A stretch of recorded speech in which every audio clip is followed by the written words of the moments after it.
I'm still on MySpace. I'm the last schmuck on MySpace. All right, and finally, new rule: Al Gore must come out with a sequel to his movie about climate change and call it An Inconvenient Truth 2. What the fuck is wrong with you people? I say this because a bunch of depressing new surveys reveal that people in droves are starting to believe that global warming is a hoax. And this time, it's not just us. You know, people are always accusing me of hating America and calling it stupid. So tonight, I'd like to take a few moments to hate England and call it stupid. Because now the Brits don't believe in global warming either. I thought they were smarter than that. This is the home of Newton and Darwin. I can't believe we let these people build our exploding oil platforms. And even scarier is why people have stopped thinking global warming is real. One major reason, pollsters say, is we had a very cold, snowy winter. Which is like saying the sun might not be real because last night it got dark.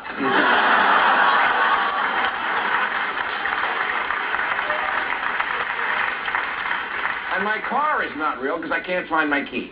And that's the problem with our obsession, to always see two sides of every issue equally, especially when one side has a lot of money. It means we have to pretend there are always two truths, and the side that doesn't know anything has something to say. On this side of the debate, every scientist in the world. On the other, Mr. Potato Head. There is no debate here. It's just scientists versus non-scientists. And since the topic is science, the non-scientists don't get a vote.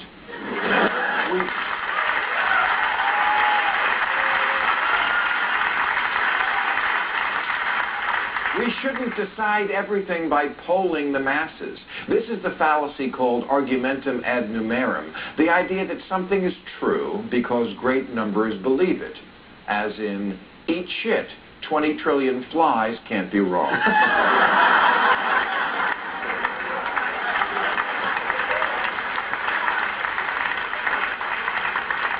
Or take this recent headline: TV weathercaster is divided on global warming. Who gives a shit? My TV weathercaster is a bimbo with big tits who used to be on a soap opera on Telemundo.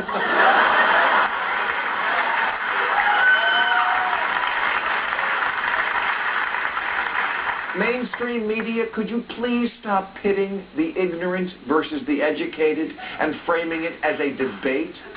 The other day, I saw a professor from the Union of Concerned Scientists face off against a distinguished expert on tea partying, whose brilliant analysis, recently published in the New England Journal of Grasping at Straws, was that we shouldn't teach climate science in schools because kids find it scary. As they should. I hope they're peeing in their pants. Because the last decade, year, and month are all the hottest on record. And then there's the floods, the killing of the oceans, Category 5 hurricanes, giant wildfires, the vanishing water supply. You know, the little things. And yet deniers say it's just a theory, as is gravity. You know, for progress to happen, certain things have to become not an issue anymore, so we can go on to the next issue. Evolution was an issue until overwhelming consensus among scientists made it not an issue.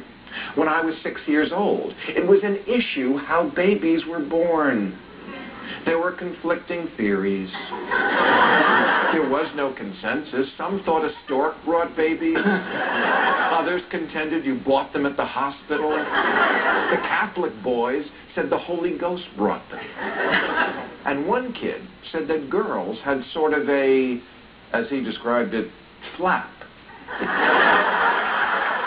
in front, and that men put their penises into it.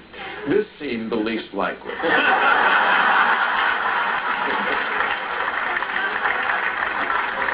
And yet, by the time we had all reached age 11, even though none of us had actually seen the flap, the consensus of opinion was overwhelming for the penis-vagina theory. It was no longer an issue. Devastating, worldwide climate change is happening, whether you phone in for it or not. You can't vote for rain. What's real is what's real, and like it or not, no one can change the nature of reality. Except, of course, with mushrooms and Pabst Blue Ribbon. All right, thank you very much. That's our show. I want to thank Andrew Sullivan.